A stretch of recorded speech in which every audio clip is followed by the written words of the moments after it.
اس کی اجازت نہیں ہے کہ ہم ریاست کی بقا اس کی سالمیت کے حوالے سے یا کوئی بات کر سکیں یا کوئی تجویز دے سکیں۔ خیبر پختونخوا اور بلوچستان کی صورتحال اب کسی سے پوشیدہ نہیں رہی ہے۔ ہم ان کے خلاف لڑ رہے ہیں، مسلح گروہوں کے خلاف جنگ لڑ رہے ہیں۔ جناب اسپیکر، ایوان بیٹھا ہوا ہے، ہم سب پاکستانی ہیں، ہمارا امن ایک ہے، ہماری معیشت ایک ہے، ہماری عزت و آبرو ایک ہے، ہمارے مشترکات ہیں، قدریں ہیں، اور اس حوالے سے ہمیں اس بات کا ادراک ہونا چاہیے کہ اس وقت دو صوبوں میں حکومت کا کوئی رٹ موجود نہیں ہے۔ اور اگر میں آج وزیر اعظم سے یہاں ہوتے اور ان کے خدمت پہ بصد احترام یہ عرض کرتا کہ قبائلی علاقوں میں کیا ہو رہا ہے، اس کے ساتھ متصل اضلاع میں کیا ہو رہا ہے، بلوچستان میں کیا ہو رہا ہے، تو شاید وہ یہی کہتے کہ مجھے اس کا کوئی علم نہیں ہے۔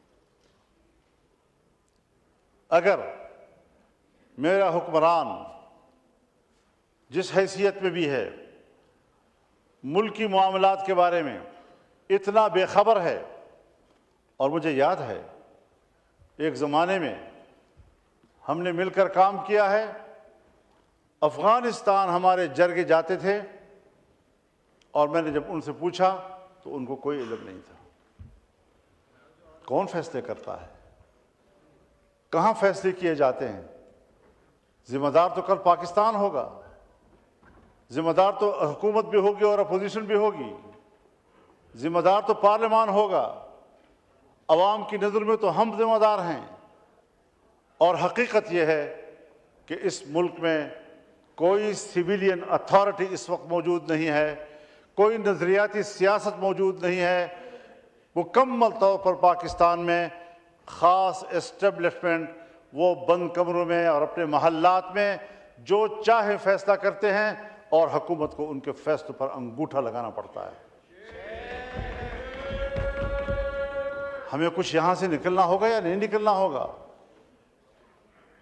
انہی دبیز پردوں کے پیچھے ہم نے سیاست کرنی ہوگی، ہم نے ملک کو چلانا ہوگا۔ جناب اسپیکر، میرے علاقے میں ایسے ایریاز ہیں جس کو فوج نے بھی خالی کر دیا ہے، پولیس تو خالی کر چکی تھی۔ بتا دوں آپ کو، ایوان کو بتانا چاہتا ہوں، وہ علاقے کہ جو پولیس تو خالی کر چکی تھی لیکن فوج بھی خالی کر چکی ہے، اور جہاں پر جنگ ہو اور پولیس بھی نہ ہو اور فوج بھی نہ ہو تو وہ ایریا کس کے قبضے میں ہوگا اور وہاں کس کا ریٹ ہوگا؟ اور دل پہ ہاتھ رکھ کر مجھے کہنا پڑتا ہے، انتہائی درد دل کے ساتھ کہنا پڑتا ہے کہ اس وقت بلوچستان کے 5 سے 7 اضلاع اس پوزیشن میں ہیں کہ اگر وہ آزادی کا اعلان کر دیں تو اگلے دن اقوام متحدہ میں ان کی درخواست کو قبول کر لیا جائے گا اور پاکستان کو تقسیم تصور کیا جائے گا۔ کہاں کھڑے ہیں ہم لوگ؟ میری گفتگو کو جذباتی گفتگو نہ سمجھا جائے، میں جذباتی باتیں نہیں کیا کرتا، لیکن حقائق تک پہنچنے کے لیے پارلیمنٹ کو بھی پہنچنا ہوگا اور حکومت کو بھی پہنچنا ہوگا۔ اس وقت جب ہمارا ایوان یہاں بیٹھا ہے، صوبہ خیبر پختونخوا کے جنوبی اضلاع، اس وقت وہاں کوئی حکومت نہیں ہے، وہاں کوئی پولیس نہیں ہے، پولیس چوکیاں اندر سے کنڈے لگا کر بند کر دی گئی ہیں، اور پولیس عملہ اس میں محصور ہے، اور سڑکیں اور علاقے اور گلیاں یہ مسلح قوتوں کے ہاتھ میں ہیں۔ کب سوچیں گے ہم ملک کے لیے؟ کب سوچیں گے ہم اس بات کے لیے کہ اس ملک کی بقا کا بھی کوئی سوال ہے؟ آج اگر کوئی بقا کا سوال پیدا کرتا ہے، اس پر چیخ و پکار کرتا ہے، برا منایا جاتا ہے۔ اللہ رب العزت بھی چیخ چیخ کر بولنے کو پسند نہیں کرتا، لیکن مظلوم کی چیخ و پکار کو اللہ بھی سننے کے لیے تیار ہے۔ لا يحب اللہ الجہر بالسوء من القول الا من ظلم۔ کوئی شخص بھی اونچی آواز اور چیختے آواز کے ساتھ بات کرے اللہ کو پسند نہیں ہے، سوائے اس آدمی کے جس پر ظلم ہو رہا ہے، جس کے ساتھ زیادتی ہو رہی ہے، جو مضطرب ہے، جو پریشان ہے۔ اور یہاں قانون سازیاں کی جا رہی ہیں۔ پہلے ریاست کو تو مضبوط کرو، پہلے اپنے رٹ کو تو مضبوط کرو۔ قانون آتا ہے، پاس ہوتی ہی پورے ملک میں نافذ العمل ہوگا، پورا ملک آپ کے ہاتھ میں ہوگا تو نافذ العمل ہوگا۔ آپ قانون بنا رہے ہیں، کس کے لیے بنا رہے ہیں؟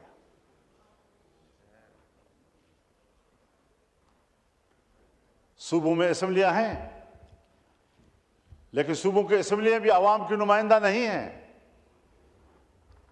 اور جب بغاوتیں پیدا ہوتی ہیں، جب عوام باہر نکلتے ہیں، تو کوئی منتخب نمائندہ جو آج منتخب کہلاتا ہے وہ پبلک کا سامنا کرنے کی پوزیشن میں نہیں ہے۔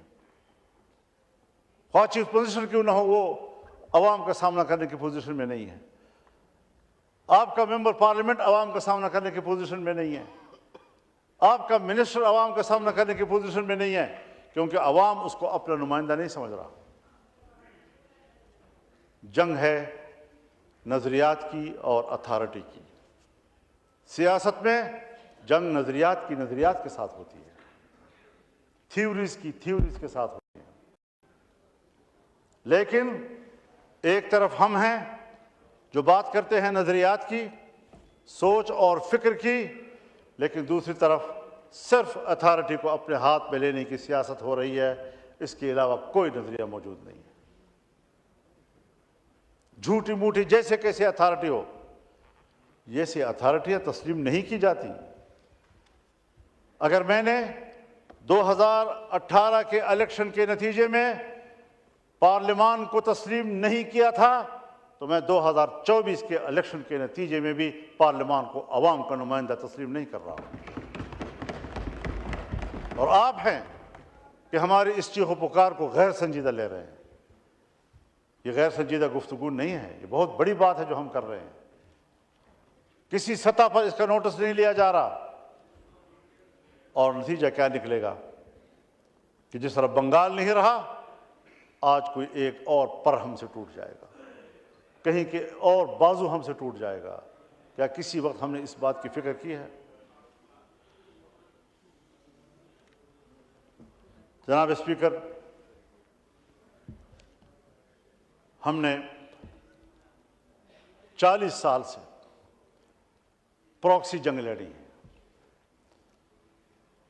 ہم نے اپنی فوج، اپنی ریاست کو جنگوں میں دھکیلا ہے۔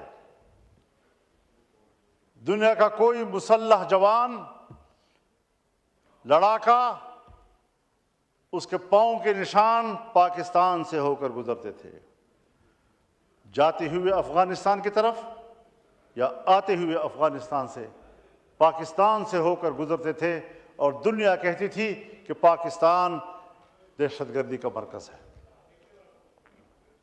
کیا ہم اس محاذ سے نکل چکے ہیں؟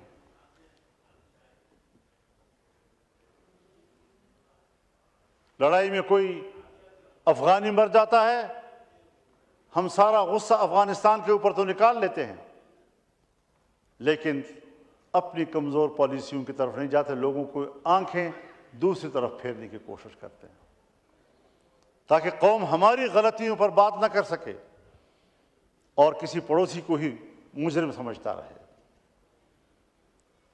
یہ معاملات ہیں، اس پہ تفصیل سے جانے کی ضرورت نہیں ہے، لیکن ذرا اپنا حساب بھی تو ہمیں کرنا چاہیے نا۔ یہاں جنرل مشرف کی حکومت تھی، امریکہ میں ڈیموکریٹس کی حکومت تھی،